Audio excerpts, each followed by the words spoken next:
Элек 870 аскер бөлүгүнүн аскер кызматкерлери жана 12544 аскер бөлүгүнүн кызматкерлери менен биргеликте Базар Коргон районунун менен Сузак району чектешкен аймакта негизги Ош-Бишкек деген негизги жолунда блокпост орнотулган.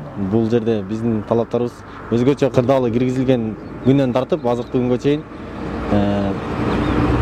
иш жүргүзүп жатабыз. Шаарга, Сузак районуна жана андан сырткары Ош, Баткен аймактарына өтүп кеткен жарандарды жана Бишкек тарапка өткөн жарандарды текшерип, алардын өздүктөрүн тактап өтүүгө мүмкүн эмес деген жактарын карап, андан кийин гана өткөзүп атабыз. Андан сырткары өткөн ар бир автоунааны дезинфекциялап, тиешелүү чараларды өткөзүп, ошонун негизинде иш алып барып жатабыз.